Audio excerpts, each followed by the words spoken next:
We can't shoot, okay? And then there's the one that we can shoot. I'm gonna have to tell you which one.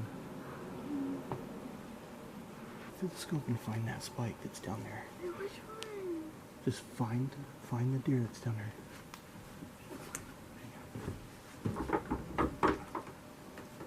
That's it, bud. Okay, that's the spike. Is it a Lego? That one we can't shoot. Where is it? We gotta wait for the fork to come back out. Just hang on, okay? Just watch that deer through the scope, okay? Alright, so it's Saturday the 19th. Wind's probably pretty bad on this. I apologize if you could even hear me. We're at 60 already this morning. We're going down trying to get Harley a buck today. Well, deer number one for this morning. A little rainy today. He's right. So where the apples are, he's right on the fence line to the left. You gotta wait till. Okay, he's just to the left.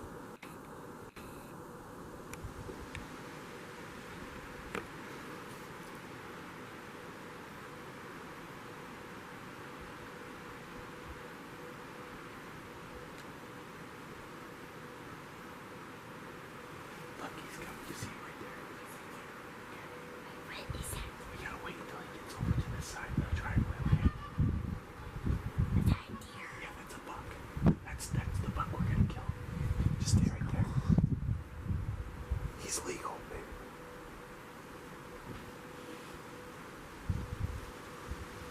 He's going back. Wait, let's just watch. Just wait. He's going. He's gotta come over that fence. What? I know dinner's getting made. He's gotta come over the fence, okay? Stop. Don't worry about Tom.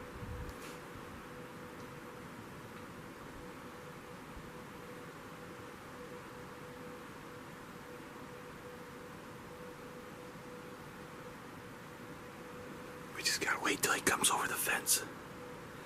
Okay? He's right there.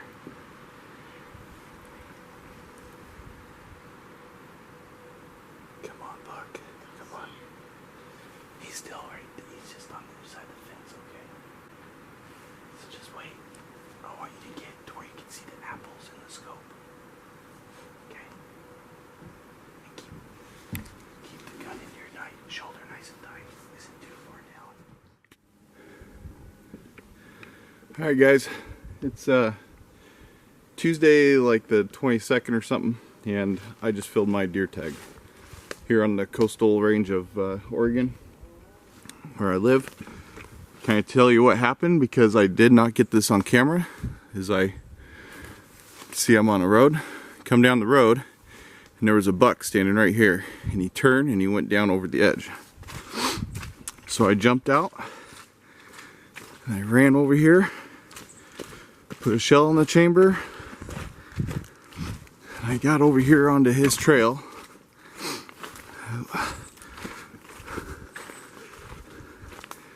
I ran over this way, got over here, right down onto here. And I came up right here, and he's standing right where he's laying, which is right there. All I had was a neck shot, and that's what I took. This is what I've been looking for, which is a nice, mature Oregon coastal blacktail. So we're going to go down here and take a look at him. Now I'm kind of bummed a little bit that Harley wasn't able to mentor on my tag, but she is going to be able to mentor on her mom's tag still. A little steep. Oh, kind of looks like he might still be alive a little bit. He just moved. But this is what I'm looking at here. A nice mature 3-point, nice heavy horned. Really nice 3-point. For here on the Oregon coast, that's a really nice buck. It's what I've been looking for. It's something mature. Alright guys, so this is my 2019 Oregon Blacktail. As you can see, he's a nice, really nice 3-point. This is what I'm after every year, is a mature buck. This is not an old buck by any means. It's probably 3.5. Not the biggest body on him, but decent size. So much bigger than a fork. If I would have shot that fork the other day, this is obviously a much better buck than that fork and horn. And this is why I pass on forks and other bucks at maybe 2.5. Just not the age class I'm looking for. This is a mature blacktail. Nice heavy horns. Really good mass to him, really, for his size. And this is what I look for. So I'm pretty excited. A little bummed that Harley didn't get a shoot on my tag, but Jess still has her tag, and honestly, she can mentor Harley on that. So that being said, if that fork comes back on our property, we're gonna go ahead and obviously let Harley take it. Hopefully tonight will be the night, and we can do a double, get it done in one day. So all I had on him was a neck shot. He was standing just right here, 20 yards down the hill from where I was, with his neck, his front shoulder and his vitals were completely covered. So rather than taking a spine shot or something, I just put it right on his neck and squeeze the trigger and put him down. So yeah, so good day out here in the deer woods, and gonna be into my season. So with that said, let's go ahead and get him up to the road and get him taken care of. All right, so with the new hunting tags in Oregon, a lot of people go to electronic. I don't want to make that switch. And honestly, because one of my hunting partners this year couldn't tag his animal until we actually got service. There's a flawed system in it. I don't agree with even switching to this new system. But what I do is I keep my tags in one of these little first aid kits that you can get at Big 5 for like $4 or $5.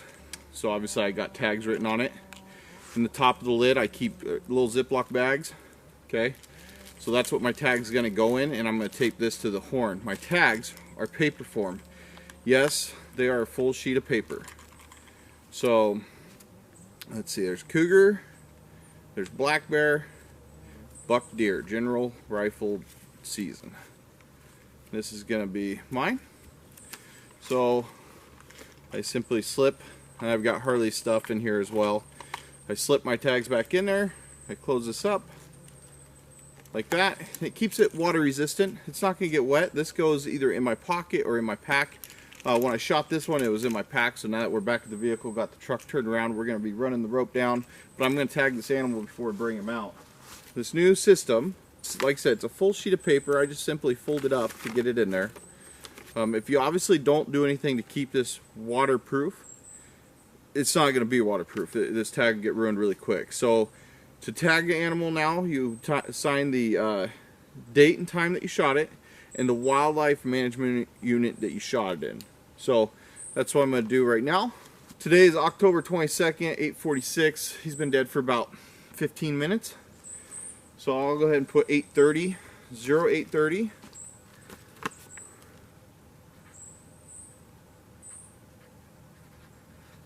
And the date is going to be 10,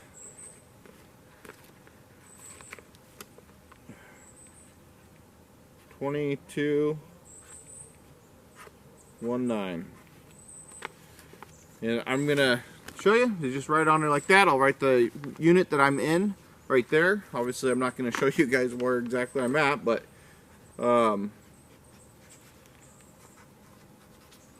there we go. So that's done. So he's tagged.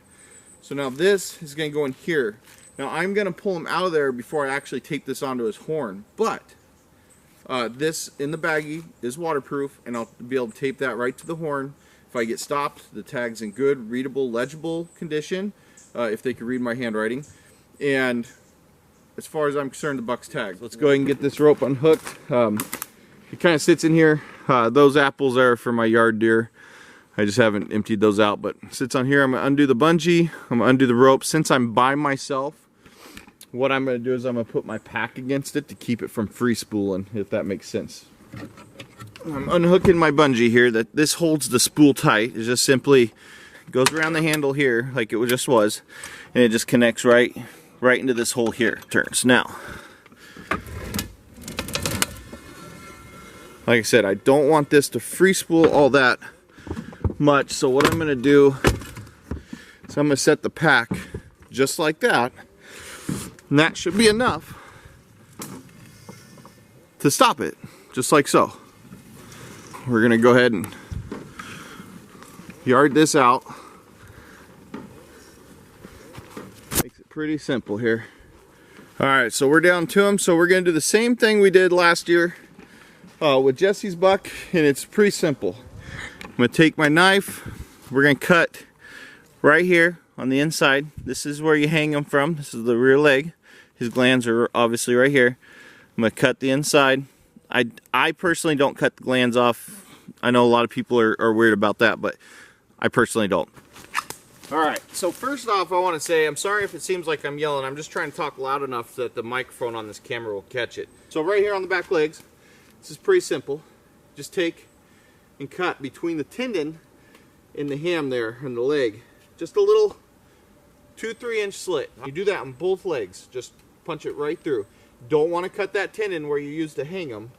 Alright, so what I do is I take the rope and I go through one, through the next, and I take it up over, put both legs together, up over the hooves, like so, and pull it back through and get this nice and tight. Now we only have like literally a 30-yard drag, not big, not bad at all. So once these are together here, and this is pulled tight, you take and do a half hitch, which is you take the rope and you make a twist in it and you bring it to where the rope pulling is underneath the rope that's near the animal. So that way when it pulls, it's going to cinch down. You got to work this knot over here. But what we're going to do is essentially it's going to cinch down on itself, like so. Okay? So now that is going to be cinching down. And we can even throw another one to show it again. You make a twist. You just take your arm, go over the rope, come under, and make a twist. Okay? Once that's twisted, you just put it on and you tighten it down just like so. That's not going to come off there. That's going to hold this nice together. His legs are together and he's going to get dragged that way. I am going to kind of preset him a little bit like that, just to make sure we're good, which we are. And that's going to be that. So at the truck, what we do. So what I'm going to do, I'm going to pull it kind of tight, okay? Take your rope, you do a figure 8, which is make a loop, make another loop, go around your wrist, around and back through. And this will make a nice figure 8, okay? And you pull it down like so. That's the easiest knot to get undone and to untie, because when you're yarding elk out, this will cinch down extremely tight. You just simply put it over your hitch.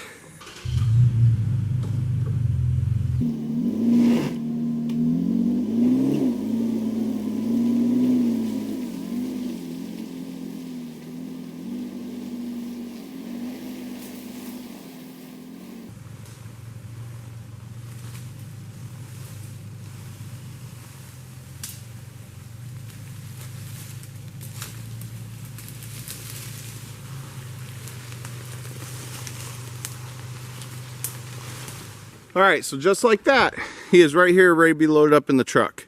Now, I am not gonna field dress him out here where I'm at now. Simple fact that it's a whole lot cleaner to do it in my shop when it's hanging.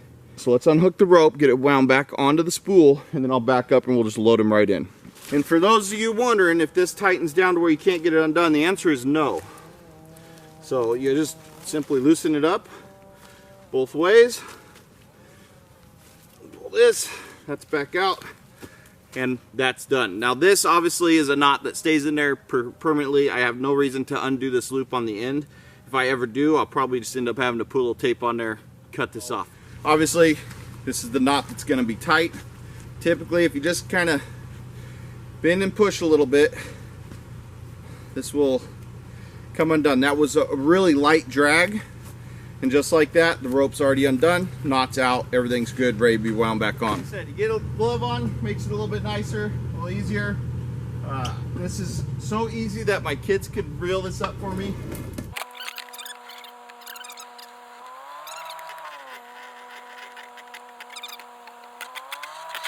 And just like that, about 75 feet of rope is wound up, 80 feet maybe. All right, so before we load this buck up, really quick, I'll go over what I use.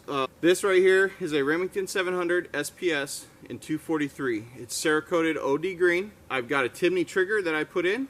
I've got a 20-minute scope rail, Leopold rings. This scope that I have is a Leopold 6x18 VX2. It's got the CDS turret, which gives me one full turn. This scope gives me 14 minutes elevation. With a 243, with the 100 grain bullets, that 14 minutes of elevation will get me out to right at 600 yards. It's like 590, I believe. I do bed my stocks. This is a Hogue overmold stock. That's the other thing I didn't mention. Hey guys, really appreciate you guys watching. If you watch this far, please hit that subscribe button. It helps me out more than words could even describe.